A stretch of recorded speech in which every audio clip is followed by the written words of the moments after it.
Hello, everybody. Welcome back Mhm. to the podcast of Tell Me Your Story. This is your host, Chris Baker, and today's special guest is Virginia. What is it? The last name? I can't. Or cool. Aku. Virginia Cool. Aku. Aku. And now she's gonna tell us her story today. How it starts from the very beginning. Where did you grow up at? Well, I grew up in a little small town in Lancaster, South Carolina. Lancaster, South Carolina. Yes. I've actually had there's one here in Ohio, Lancaster, that I got a little story about. I got lost there. I got lost in Okay. Lancaster one time, but it was a good time. It was a good time. We'll go ahead and continue your story. Okay. Are you ready for me to tell my Oh story? yeah, I'm ready. Uh, Okay. Well, I grew up in a small town in Lancaster, and well, it was a nice town, and I would say that I had a pretty good childhood considering I grew up in a family of mental illness. Hmm, And many people, they really do not understand mental illness, but it is, uh, well, it can do a lot, to families. It can really disrupt families. And when people do not get the care that they need, it can be overwhelming. indeed, that is very, Well, very, very true. That it really goes off the radar. A lot of people dismiss mental, and they don't. A lot of people don't want to talk mm, about it, but I've learned in my life, and I'm pretty sure there's other people listening right now that they have also learned in their life that it's best to talk about it, to let it out, to express it. oh, and well, it was my mother. My mother, as I grew up, she was spent most of her lifetime in a hospital, a mental hospital. And for me, growing up it was kind of, when I look at it, I could almost cry because she really wasn't able to, give me the love that a a little girl needed. Yeah. And so, as and my father, he was a military man, and he spent most of his time well, he retired in the military. Yeah. And at that time, well, my mother wasn't really able to, I have three brothers. She was not really able to take care of us. So my grandmother, she took care of all of us. Hmm. And at this time, she was working, and my grandmother took care of us until I was 13 years old. And I have an older brother. At that time, he was around 16. Hmm. And so when my grandmother passed, it was my brother for the time. He kind of overseered us as much as he could, but we were still going to school. And my brother, he was in the 12th grade, so he finished, so he went on to college. So it was me at 14 years old.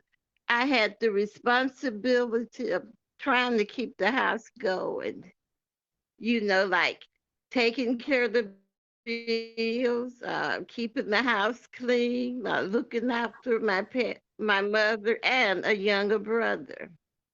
And during that time, it was hard. It was very, very hard for such a young girl at 14 years old having that kind of responsibility. Can you kind of you like, know. can you kind of like explain like what it was like? I could imagine just like what I'm thinking over here, and at the age of 14, a lot of us were Yes, still growing up at that time, and right then and there, you're talking about you had to be, a mature adult at that age. That a lot of yeah. people are still growing at that age.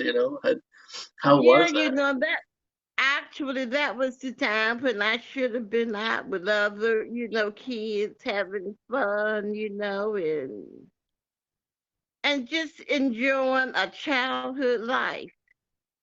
But I was unable to do that. As a matter of fact, uh, I, uh, I, an aunt with my mother's sister was living there because she returned into the home after my grandmother died.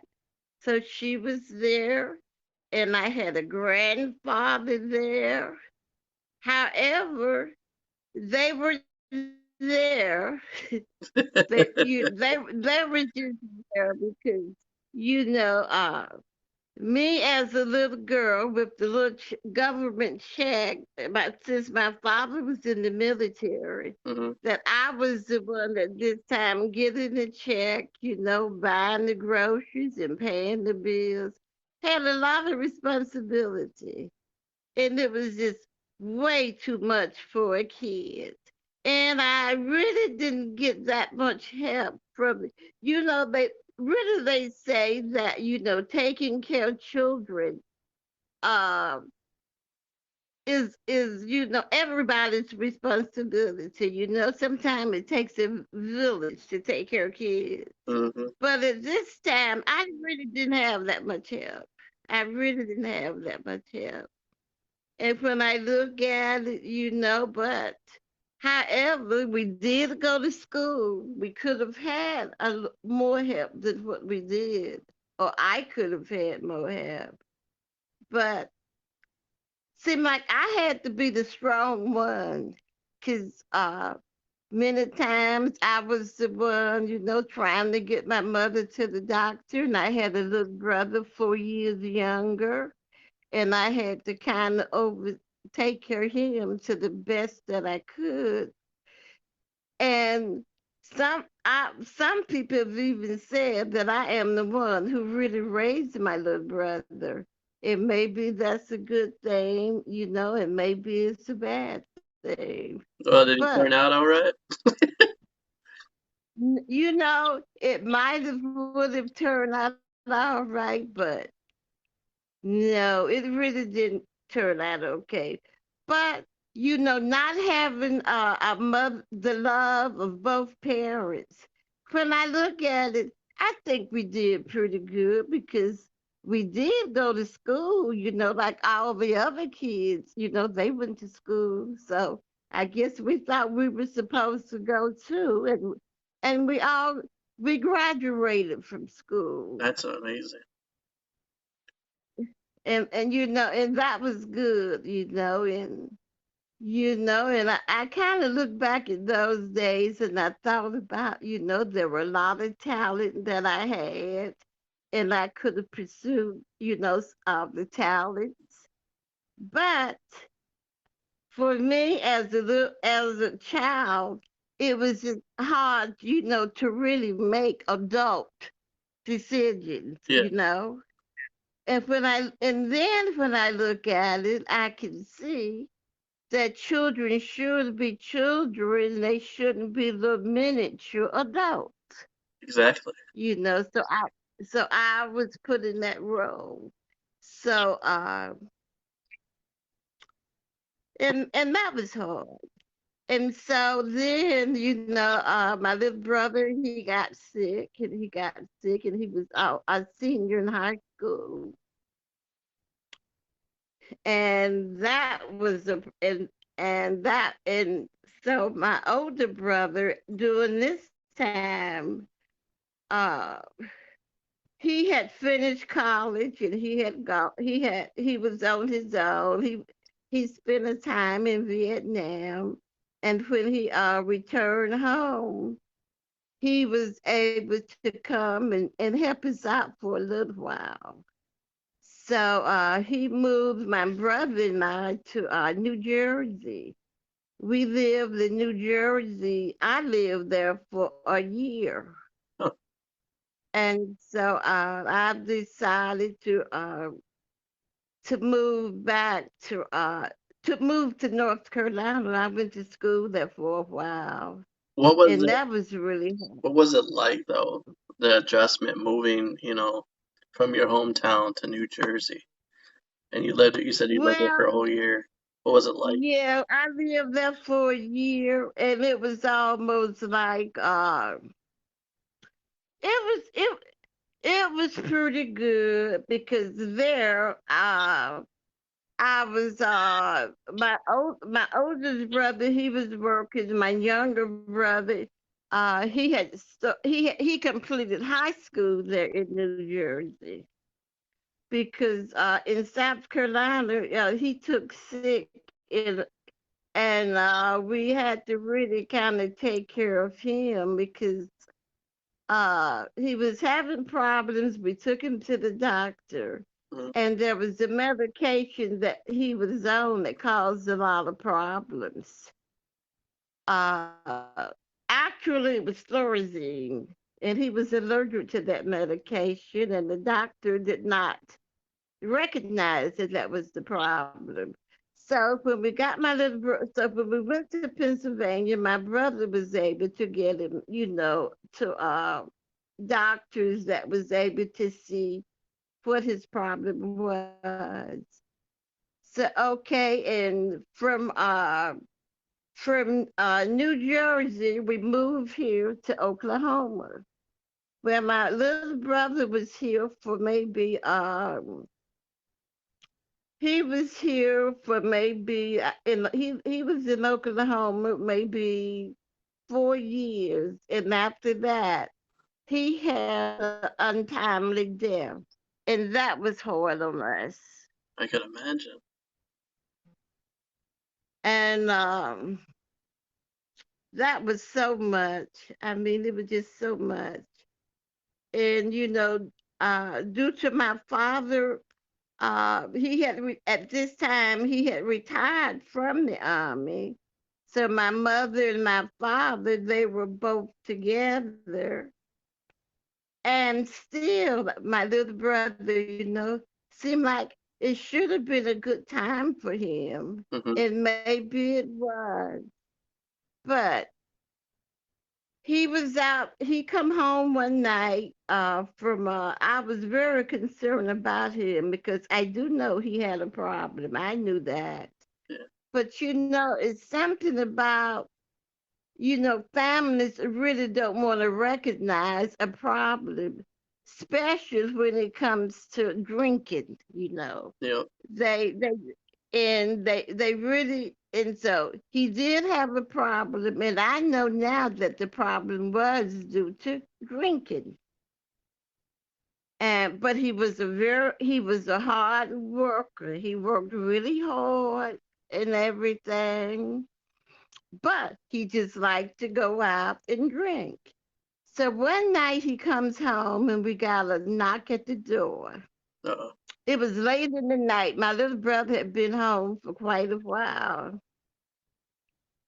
and it was the police there.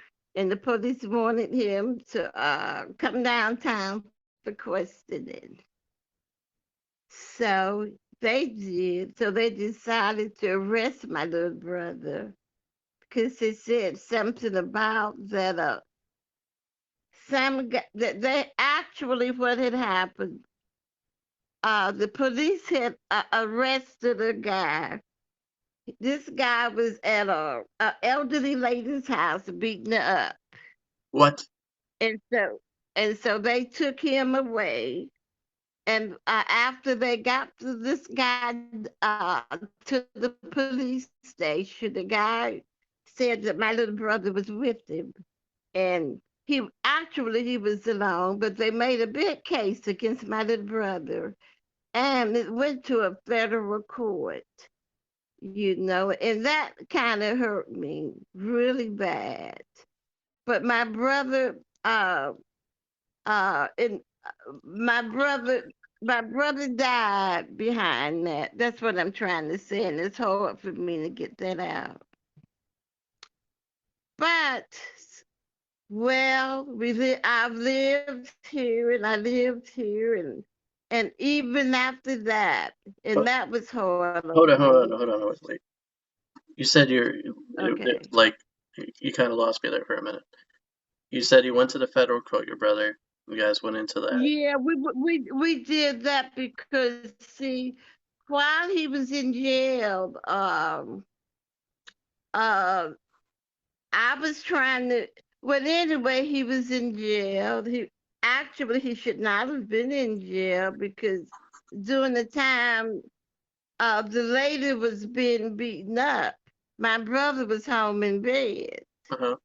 So the lady was screaming so and screaming so until her neighbors heard her scream. So they're the ones who called the police. And when the police went to the lady's house, they found this boy in there beating her up. That's what they found. But how did your brother get involved in that? And so the boy told the police that my brother was with him, which my brother was not with him. My daddy got when the doorbell rang, my father got my brother out of bed. And so the police said that he wanted to take my brother downtown for questioning. And so instead of my daddy just really getting up, going with them, I was up, so he told me to go too.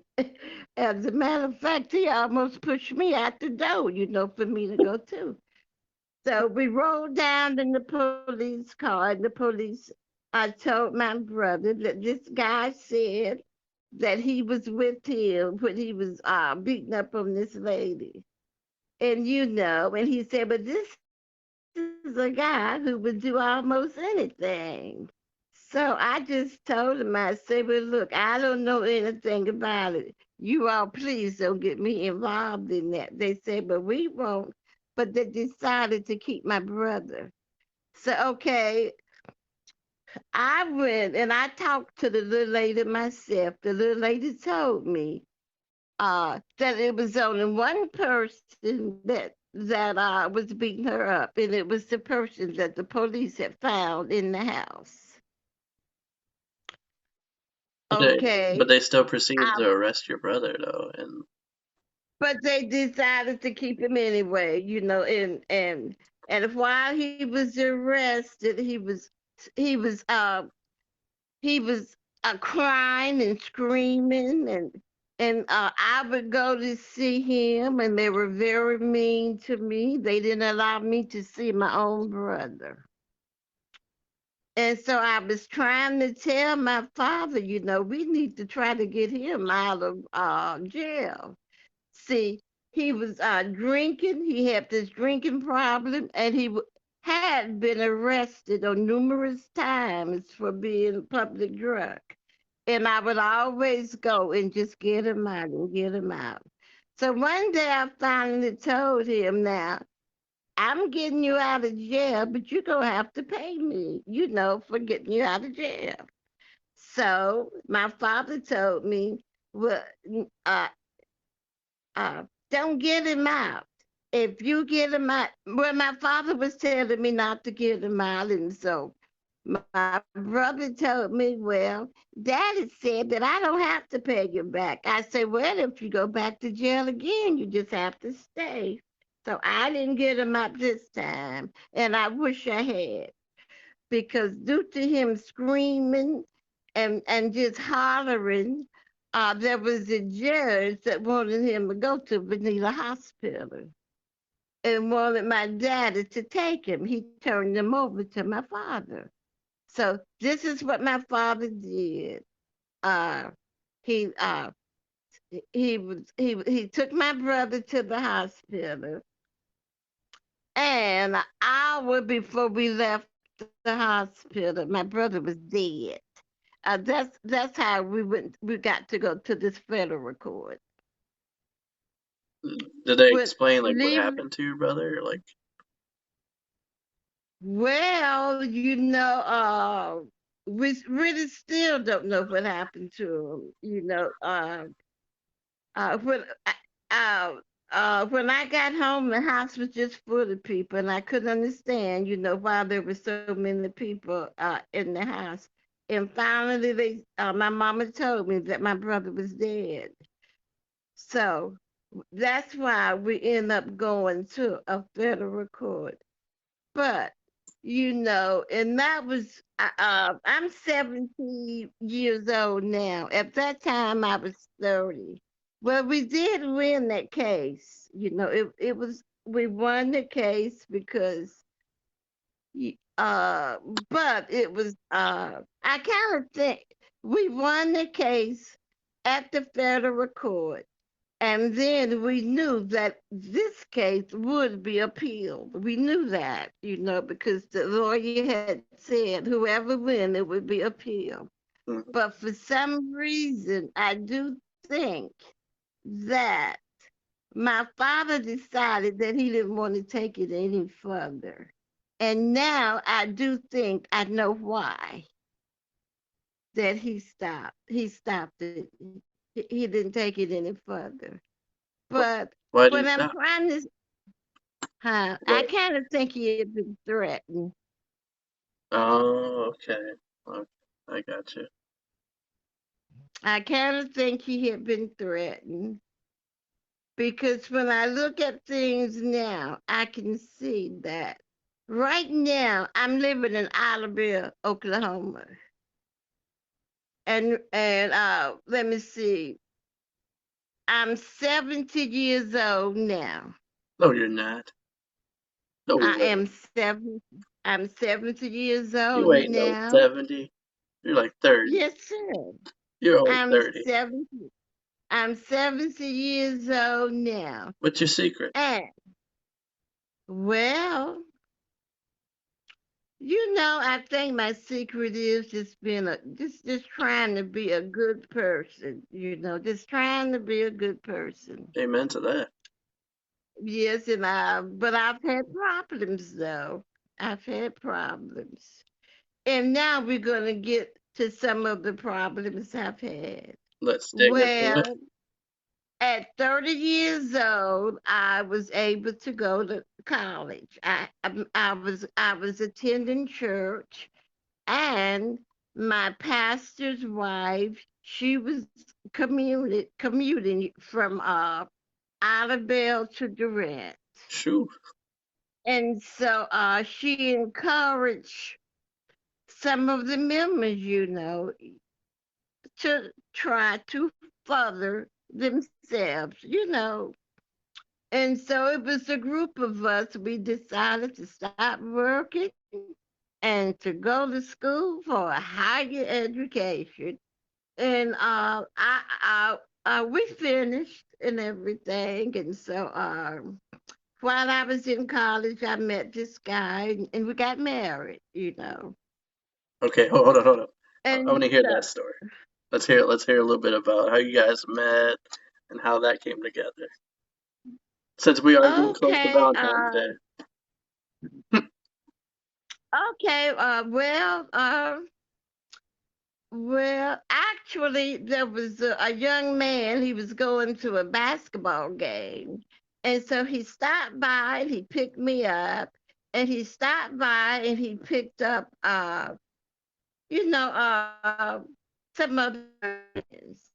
And so that's how I met my husband. I met him uh, just going to a game, and so we started talking.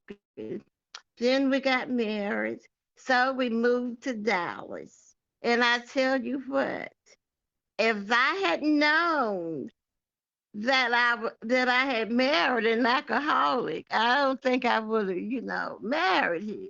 But and I should have known, but I didn't because like college kids do, they will get together and drink and have fun. I And I definitely thought, did. a lot of times we were just drinking and having fun. But I didn't know that he was dependent. It was a dependency for him. And so after I married him, I think it was about a year into, no, it was maybe a month. I realized I had made a big mistake. Oh no. But then I felt that, well, this is what you've done. So you've made your bed hard, so that you're gonna have to sleep in this bed, and that's what I thought. Well, I was in that marriage for 10 years. For 10 years, I eventually got out of that marriage because I started going to Al-Anon. Okay. Okay, and then therefore my husband never did feel that he had a problem, Hmm. but he had a problem.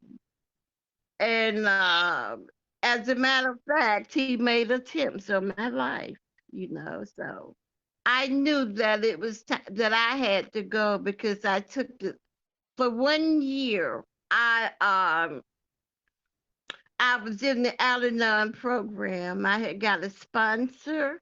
I had worked the 12 steps of AA, and I went to all the meetings. And I read the big book of AA, which is like a Bible, to alcoholics. But uh, the 12 steps could also help the families, like the Yep. wife, and there were a group also for the children. So I left. There.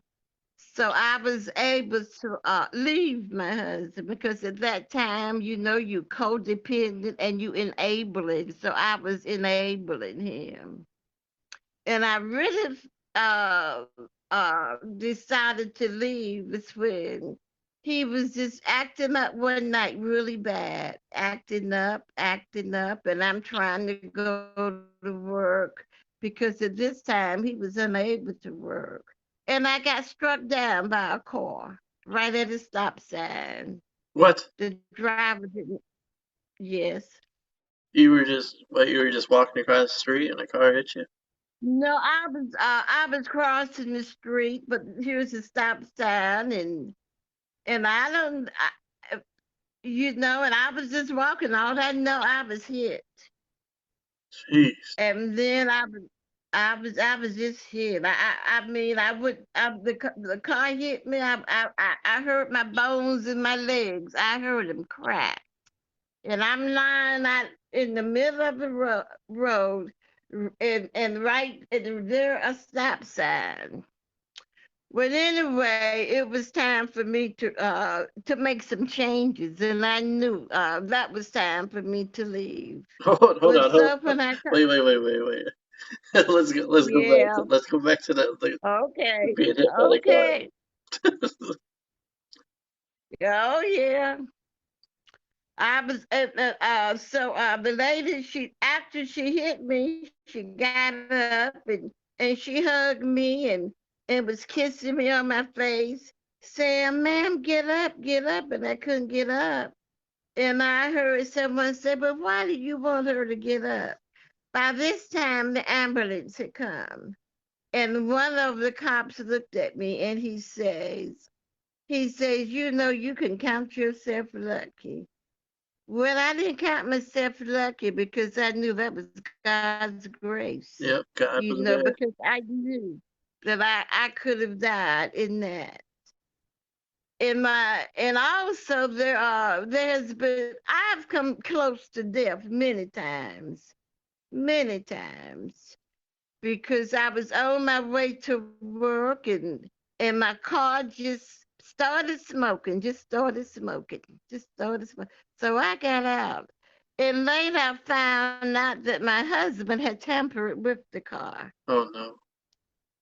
He put kerosene in the engine. What was he trying to do? And I noticed many times when I tried to crank the car up, all I could smell was kerosene, and I didn't know where it was coming from. But later, after I could no longer drive the car, I found out that it was my husband who had done that. And different other times when my husband had gone to jail, I was um I was going to work. He wasn't working, and every time I would come home, I could. There was something strange. I didn't know what it was. It just something strange. So one morning I was sick and I wasn't able to go to work. But then I got a knock on the door. So I went to the door and my husband ran to the door and there was this lady there. And he told her if he was looking for somebody, whoever, they lived next door. And the lady looked at him real funny.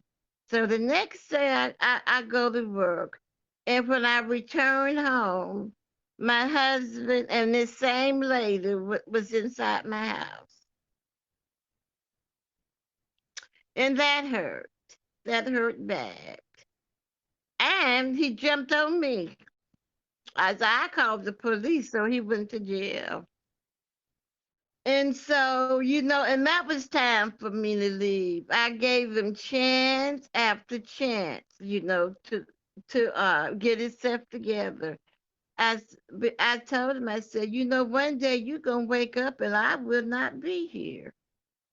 So he was telling me, you just using tactics on me. You just using bluff tactics. So one day I was gone. And then I got my divorce. And and and about maybe years later, I did found out that he never stopped drinking, Mm. and he ended up dying because of that, of not, not getting the help he needed. But now I'm gonna get to my story now. Hold on, before we continue, Okay. um, like if there's anybody that's going to like if what would your advice be to somebody that's kind of in the same situation? They're married to an alcoholic, going through the same kind of stuff that you dealt with. What would your advice be to that person right now? Well, my advice would be to that person to get a support system. They would need a support system. And I would recommend Al-Anon because that would be the best support system that they could get. Because let me tell you about me being married to an alcoholic. I realized that we think we can fix these people. That's the story for We everyone. think we can just love them and we think we can fix them. And, actually, we're hurting ourselves Mm, because we begin to be codependent, you know, and just and we enable them to do things, you know, and what we're trying to help them by us trying to help them, we're neglecting ourselves. We're not taking care of ourselves. preach it. And we can't help them. It's something that they have to realize. Look, I have this problem and I'm gonna have to do something about it. Only they can do something about it. It's nothing we can do. Yeah, And if we stay in this marriage, they could kill us. They could snap just like that, and we're dead. And I learned all of that. See, I had a sponsor that I could call her, and she demand that I go to all the meetings, including going to hear the alcoholics talk, to go to listen to their story. So after a while, I decided that I've done everything that I could do and I need to focus on myself. I was able to leave. I see you watching your time now. no, I was looking at my ring. Okay. And so that was hard. Now, the childhood that I had, I told you that responsibility. uh, living, trying to take care of my little brother even after he was with my parents. I told you that. Yeah. And now I told you about my husband. So now I'm gonna tell you what's going on with me now. Okay? Let's hear it. And then we can conclude this. Okay. We could talk all night if you want. After I left, oh, after I left my husband and I returned here to Oklahoma to be with my parents, I I was really sick. I had been with this husband for 10 years, abused and just just abused, just abused. And I had already got struck by a car. Therefore, I was having panic attacks. I was having panic attacks, and I was just, I don't know, I was depressed. So I started going to a daycare treatment here, Port Albert. And at this daycare treatment, it was good for me to be there. But I also we're going. I also was going to Paris to a neurologist In Paris? in Paris, Texas. Oh, Yes, okay. sir. Okay. Like you're saying Now I'm in overseas. Oklahoma now, but I will out going to a day treatment for people with mental illness. You go there and you do the things there, you cook, and it was just it was scriptural, so to speak.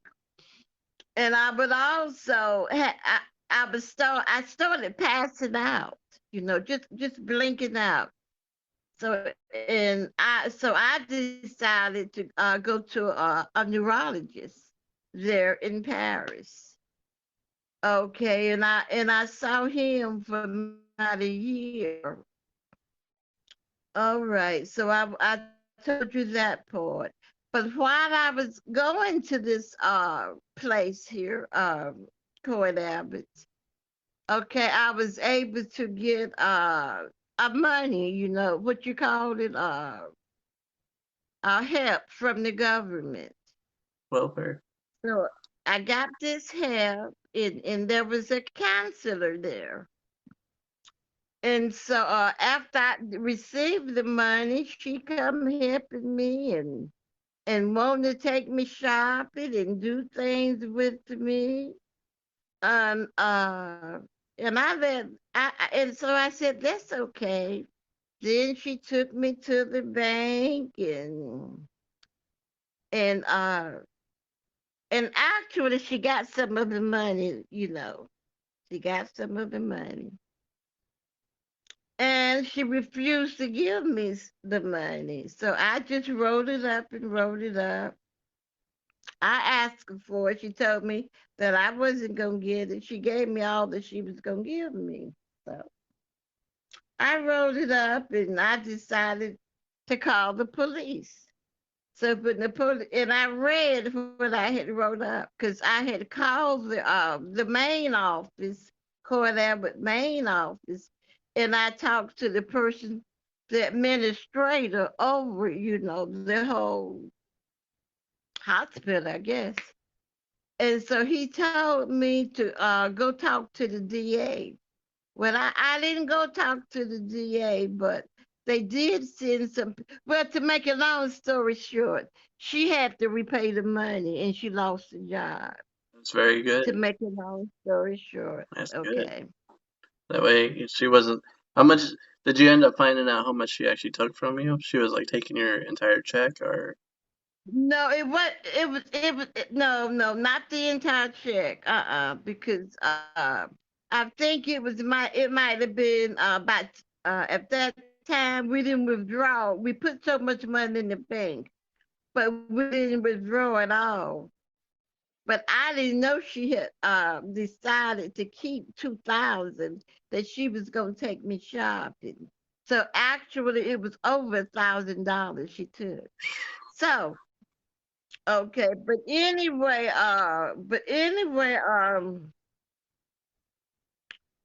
okay, she did pay it back. She had to give it back, and it was the DA here. Her name was Virginia Sanders, a pretty good lady. She got one of the young attorneys to help me, Mm-hmm. to be my lawyer. And when he talked to me, this young attorney, there was something about him that kind of frightened me. By me being from Court Abbott, you may say a mental patient, and the way he talked to me, he scared me, Like, what did he and I do? could, Like, how did he huh? talk to you? Can you kind of explain like how he Well, talked to you? he was telling me that, well, I don't understand this, and kind of yelled. And I really couldn't understand why my writing was something that he couldn't understand when our Court Abbott had sent special investigators, and they read everything I had wrote. Yeah. And they could understand it. Federal investigators could understand it. The police officer that I read it to, he could understand it. The DA, she could understand it. I had a problem, that he couldn't understand it. So I decided, he said, well, what do you want? Well, whatever you want, that's what you're going to get. I said, well, Lord, I'm going to have to hurry up and get out of here. I say 1,000, but it was more than 1,000, but that is what I got. She did pay that, and she lost her job. And I couldn't understand, why wasn't any of that in the paper. Mhm. So I'm gonna tell you a little bit more about Iberville. Okay. All right. So now, okay, that happened 40 years ago. Okay, and oh yeah, during the time, and so there were another time when I had just left the house, and I was walking on the side of the road, and I looked up. Here comes a car headed straight at me. And the only thing I could do was jump the ditch to keep from getting hit by this car. A cop car was gonna hit And you? coming headed straight at me. Uh-huh. What? I jumped the ditch. And my father's car was parked on the side, on the side of the house, side of the road. Uh-huh. When I jumped the ditch, the car hit my father's car. That left window just tore off. I'm not a headlight. It was that headlight. The left was. I've just just smashed it all up and just kept going. What? Well, So I did you find out anything called like the police. the whole reason why they did that, or? I know why. It was some relatives of mine. They had been drinking all night long, and there was a car full of them. Oh, they And stole the cop car, you're saying? sir, I called the police, and the police come, and I told him who was it. I said I had to jump they had it straight at me, and I had to jump the ditch. And it was the investigator. He looked around at the ground. He said, "Oh yeah, I can see the swerve. She couldn't straighten up." Okay. So when I went in the house, we went in the house. And so I was real nervous.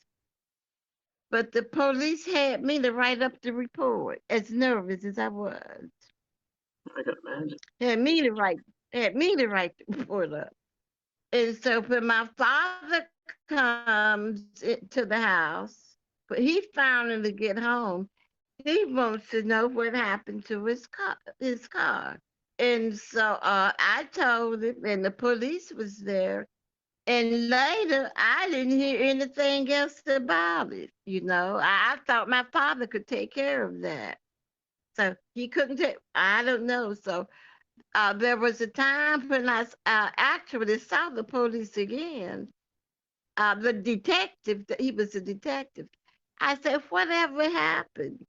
What did you do about that? And guess what he told me? What? Well, those people said that you were walking in the middle of the street.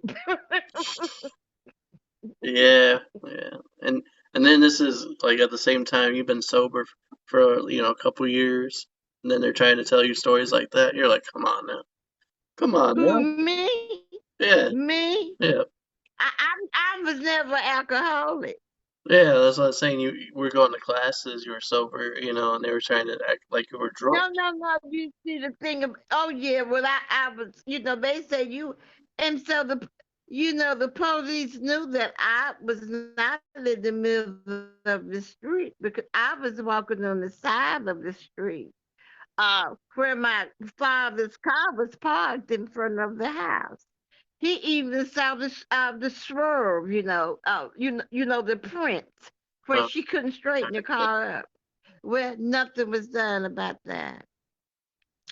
And my father I think at that time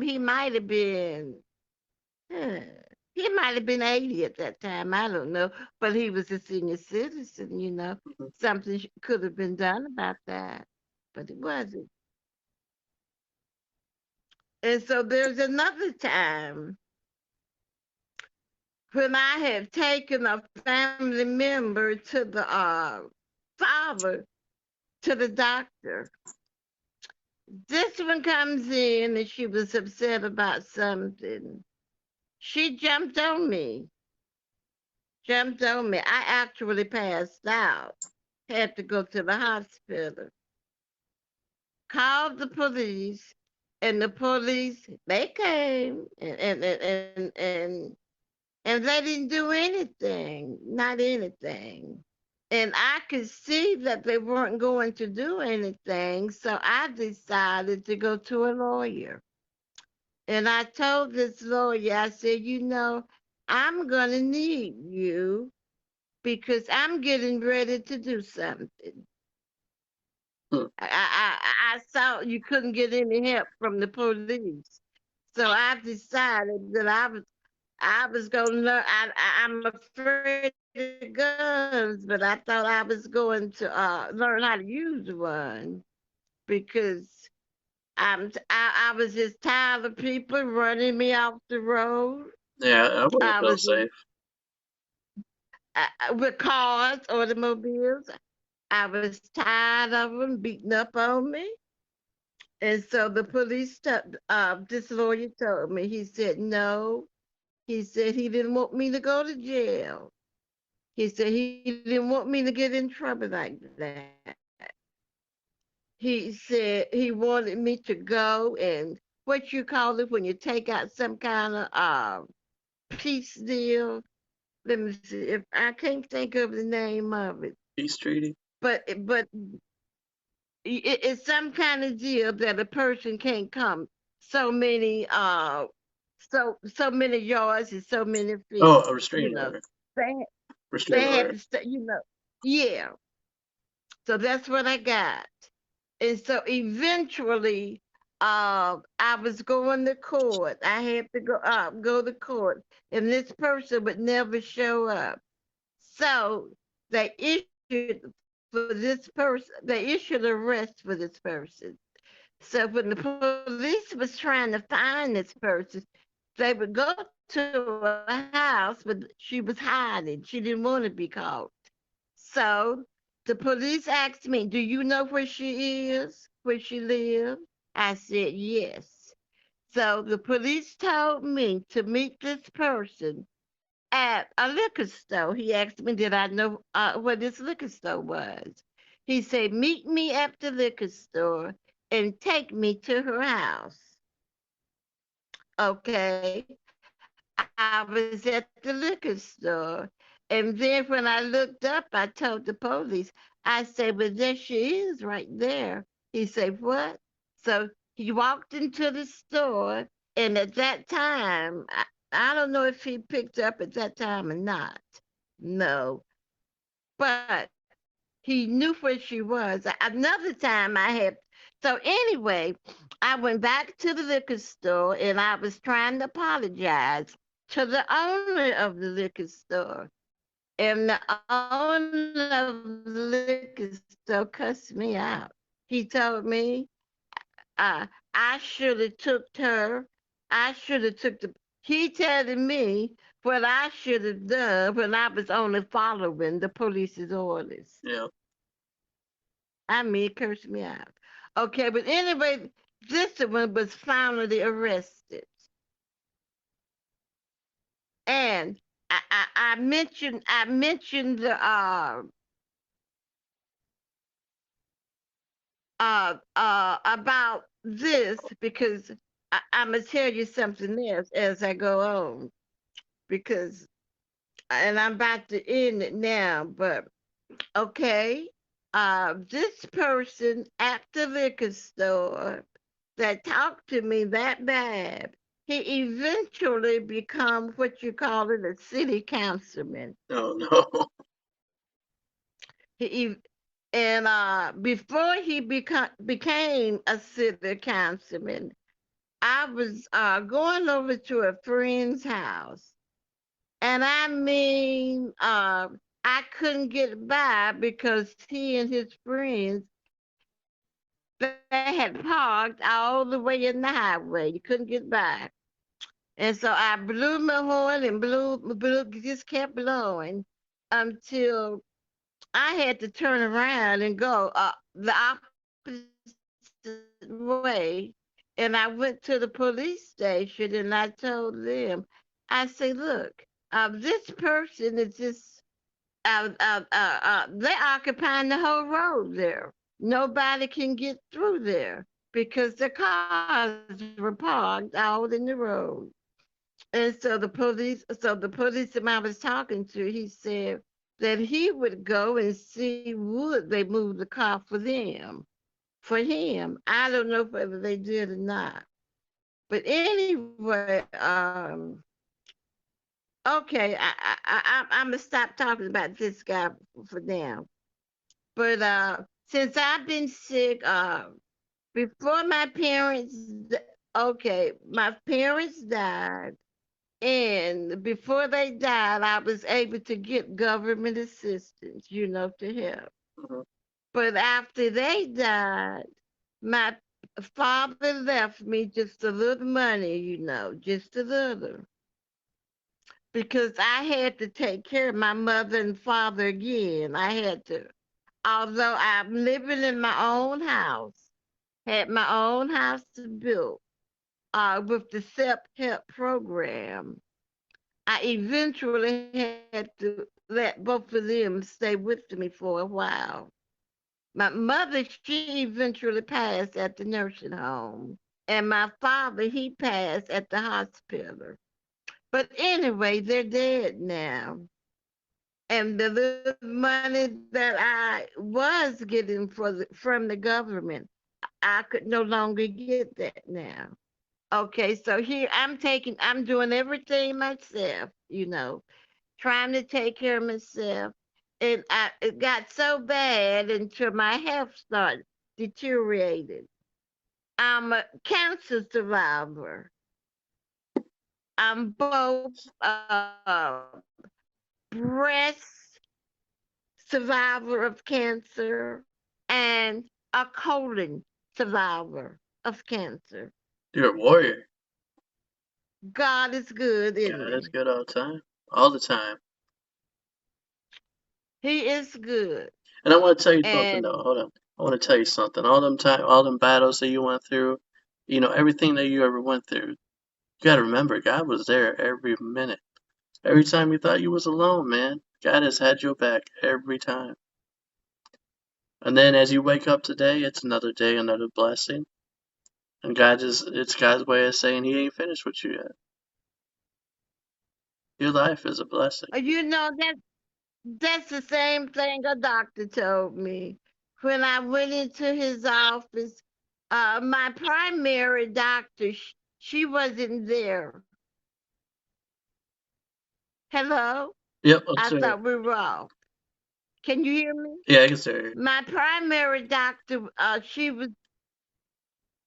uh, well, anyway, a substitute doctor was there, and he looked down at my records, and then he looked up at me.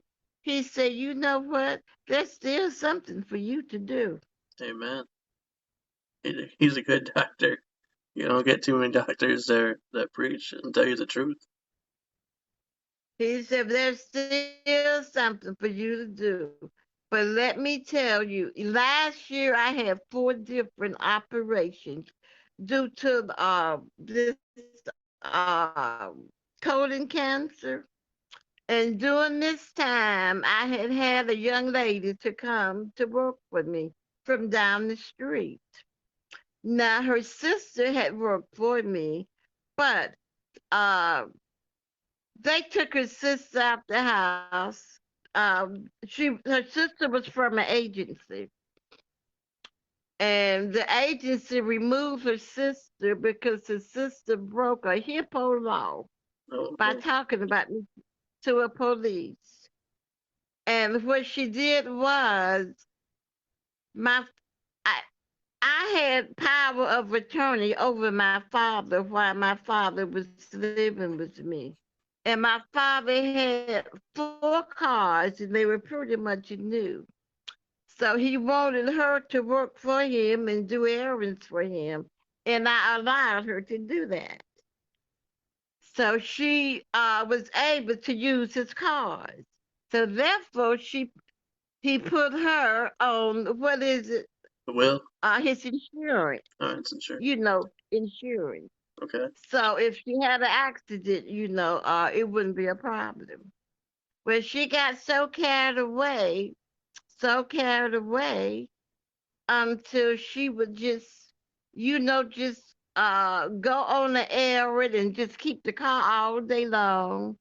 And then, without telling me, she decided to use my father's automobile to go on a 2 weeks vacation, to take her parents. Oh, she was having herself a good old time, huh? No, not to take her parents, but to take her family. Yeah. 2 weeks. But anyway, so she decided that uh, I was I, I was in a car. Somebody hit me from the rear, so I saw her and I needed a little more support. So I stopped her so she can come and be with me. She started talking to the police. And whatever she said to the police wrote the safety department. And from there, I have to provide the safety department with a police report every twice a year for 4 years. I had to do that. After passing the written test and after passing the driver's test. This is what I had to do. And I was talking to my doctor about it, but there was something kind of wrong with that doctor because it had to be if he was trying to give me a pap smear uh, this month and 3 months later another pap smear when you only need a pap smear for once a year. Hmm. But anyway, I changed doctors, and this doctor stopped all this of me having to give those reports because each time I went gave a report, I had to pay for it.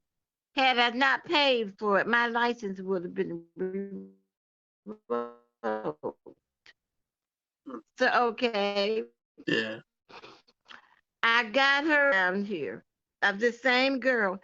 Actually, when she was talking about me to the police, uh, that was bad because she had broken a federal law, which is called HIPPO law. The HIPAA. Yeah. HIPPO. HIPAA. And so I guess the police was not aware of all of that, but she had just broken the law herself. So okay, her sister, I got her sister to come and stay with, not stay with me, but to help me do some work.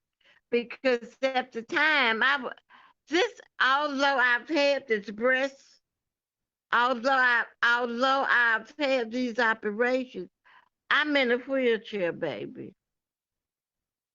I Mm, couldn't walk. I have a disease really? that's gonna eventually I won't be able to walk either. You got the So Benjamin Button disease, huh? Or you stay young your whole life. let me see, this disease I forgot what they call it, but it's a bone disease along with arthritis and gout. Oh, Sometimes I've yeah. had gout so bad that I couldn't get out of bed. Well, anyway, this another girl was working for me, and I mean she pretty much stole me out of house and home. Every day, she was.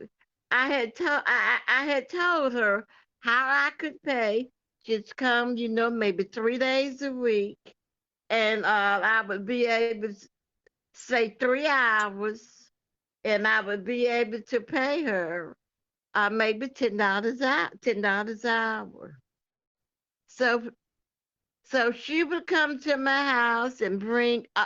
Well, anyway, she would come and stay all day long in the kitchen on the Facebook on the cell phone. Just glued to the phone, huh? Yeah, on the cell phone. And when she come to the house, I was always giving the money, giving the money. And she would bring her little nephew and we'll go out to eat. I was always buying, food for them. She would always borrow the car, and every day they needed something. And the 2 months that she stayed with me, I mean, my little bank account just almost really went down. Yeah, I can imagine. But I had to let her go. And when I let her go, she filed charges against me saying that she worked over 280 hours without getting paid. Yeah, I don't think being on Facebook is working. Huh? I said I don't think being on Facebook is working. I don't count that as working. That's what I would have told the officers or the courts. I would have been like, But you know what? At that time when she did this, that's when I had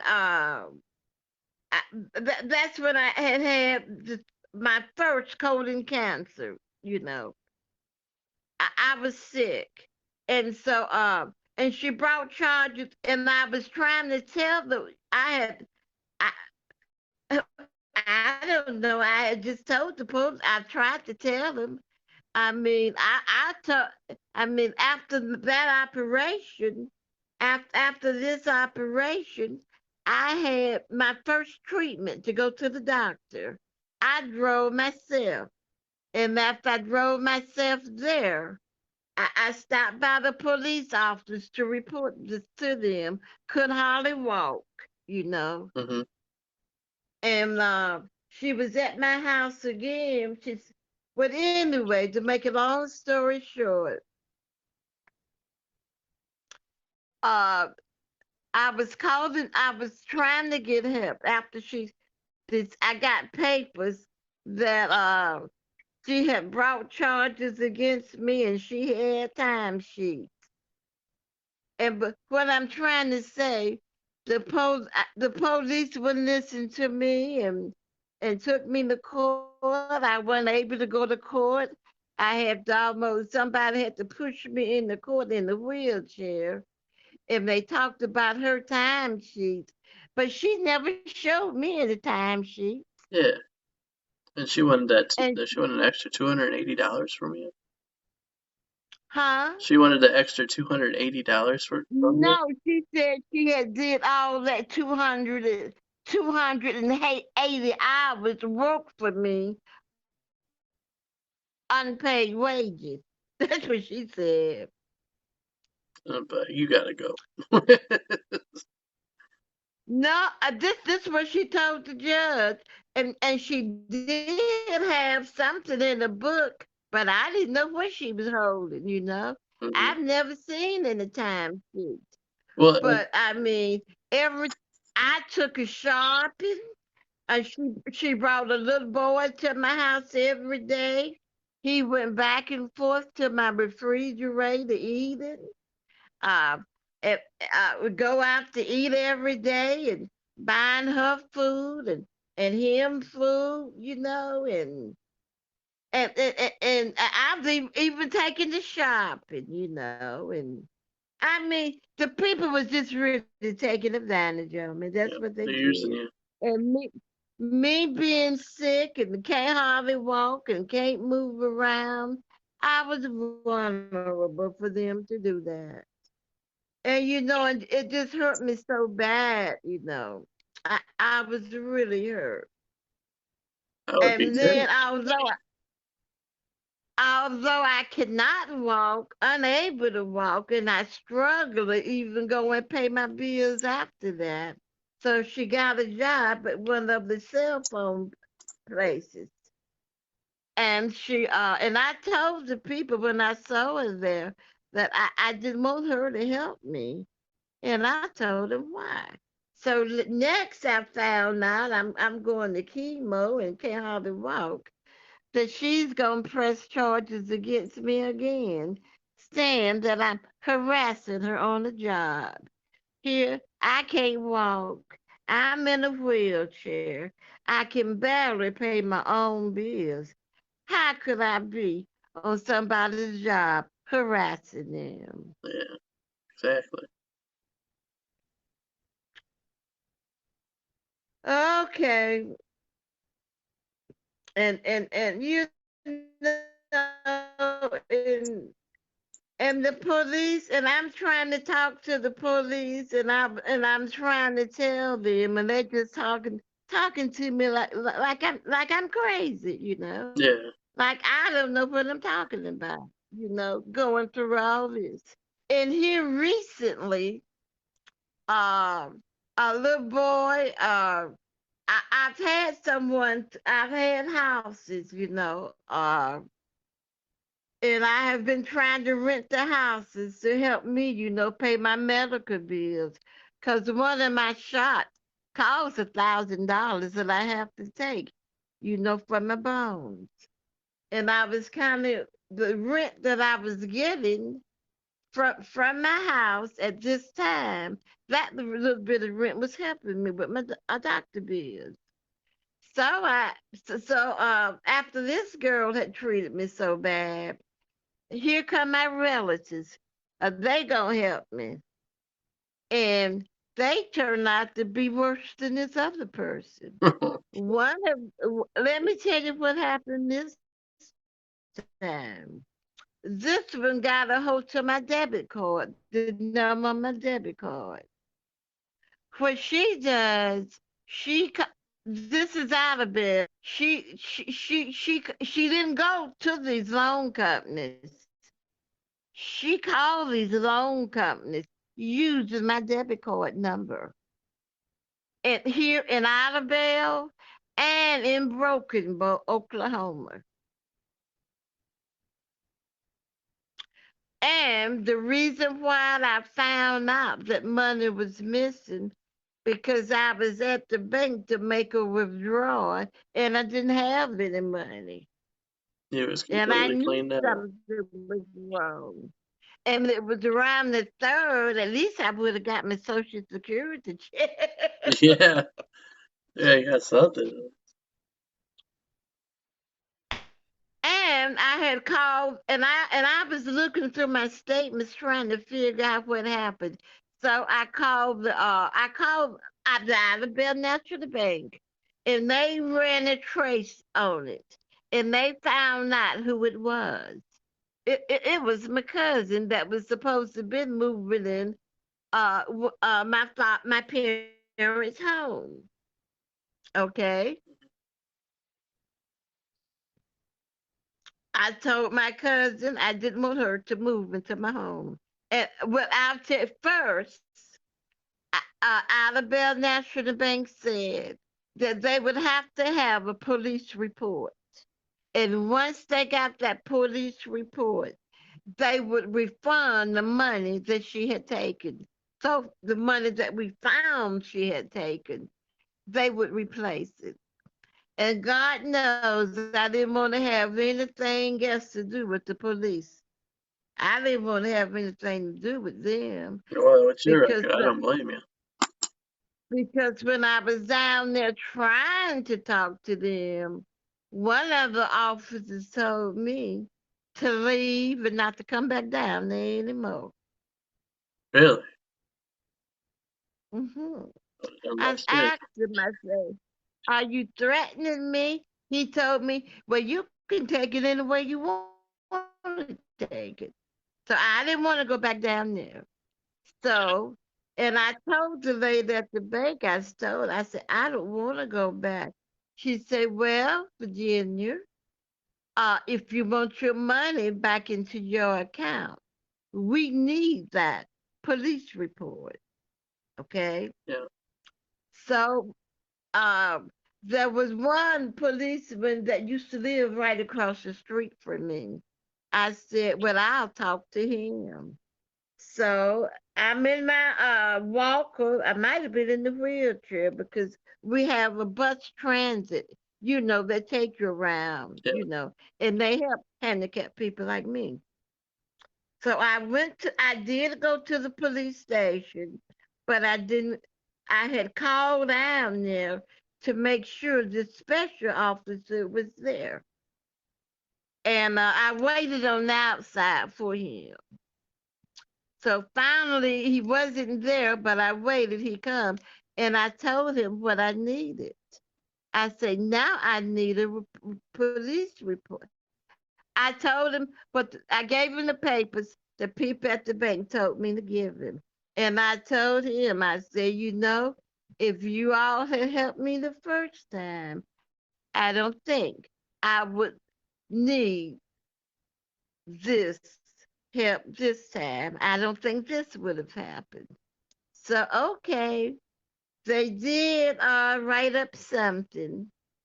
And I told them, who it was that took the money. And so I said, I want you to go and tell them to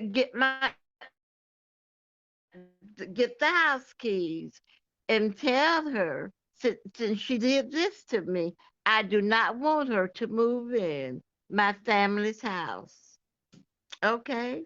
I uh I would call them and ask them have they did any more investigation on uh on the person who took the money.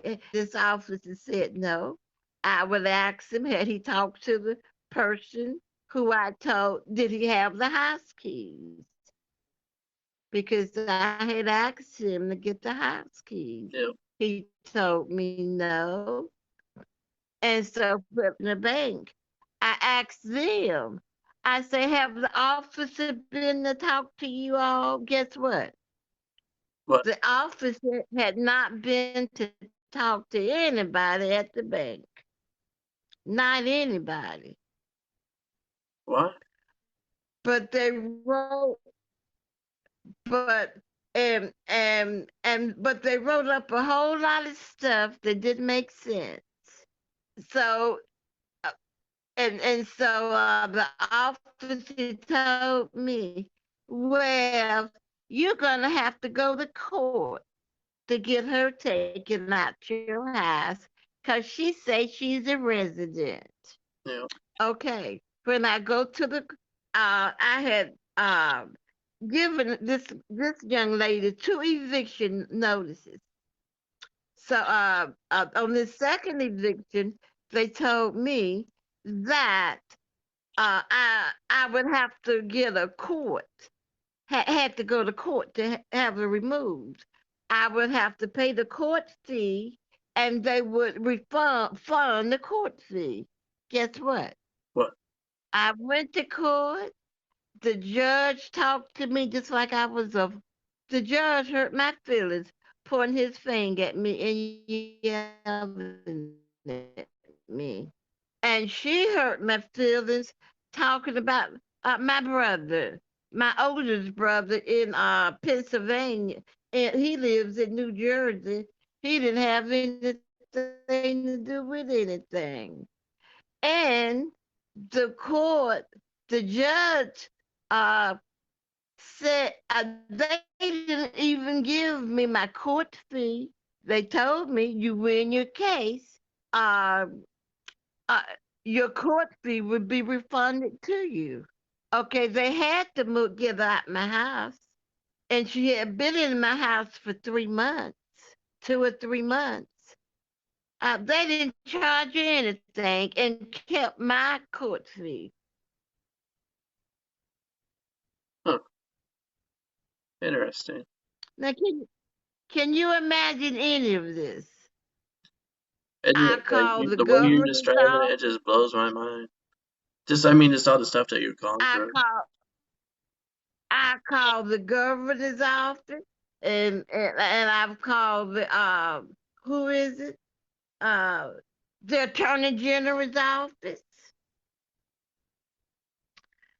and the attorney general's office uh uh turned everything back to the DA here, and told the DA they've just got what you call a citizen complaint, and that and that he should look over everything, because those 2 judges should have realized that I was too sick to be coming to court in the first place.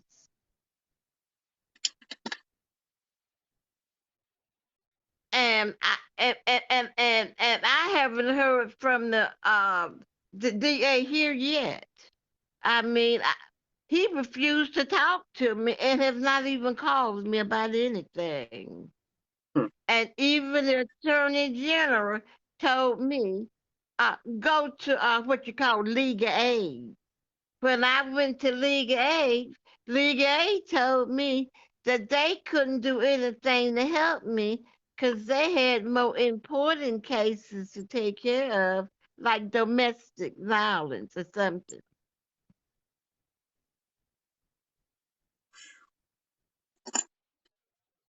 Miss Virginia, I love having you on the show, but we're out of time. Yes. We are out of time. I'd love to have you back on again. I love hearing your story. Your story has really, it's incredible. You have gone through a lot. Okay, I mean, yeah, I would love to be back, and I would love to conclude this story because there's something else I want to tell you. yeah, we got to wrap this up and have a part 2 down the line. Have you back on again. Okay, Because, I mean, I let's have was a getting in the part two. restroom, but I just looked at the time. We've been on almost for an hour and a half. Well, I told you I wanted to rush this up because now this is what happened in Idabel, Oklahoma. Thank you once again for Idabel, Oklahoma. thank you for Sir? thank you once again for being on the podcast. Yes. And anybody And else? Sorry. keep in touch, and we'll have a part two. Definitely. We're definitely going to get back in contact and have you on again because I'm pretty sure there's a lot of people that are listening right now that want to hear the rest of that story. Oh yeah, because it doesn't get any better, it get worse. Um, if anybody wanted to reach out to you, is there any way that they can contact you personally or Yes, sir. My number is no, no, no, no, no, five no, eight. no, no, no, don't. Do you have like Okay. do you have an email or a Facebook? Yeah, it's Virginia with two A's, 0903 Okay. gmail.com. I don't want you putting your phone number out there and people prank calling you. That way they can Oh, contact I you. don't want that. I get too much of that. Yeah, you don't want that on your plate. That's why I said don't do that. Don't put your phone number out there. But anyway, But I want to tell you something. All the hurdles that I've had to jump, I I have not jumped them by myself. And I amaze myself because we serve a good God. God is good. He's good all the time. Every day. And I focus that. I focus on that. I pray to him to give me strength. That's what we Because gotta there's do. so many times I have just thought that I would just be better off dead. No, no, I thought, no.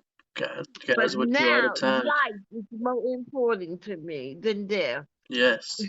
Life. God's not finished with you yet. And he's gonna share your story So to the world. have a good night. You too. And anybody else that's watching, if you'd like to tell your story sometime, feel free to message me. Other than that, All right. thanks for watching. This is Thank Chris. you. Bye bye. That's Virginia. Peace.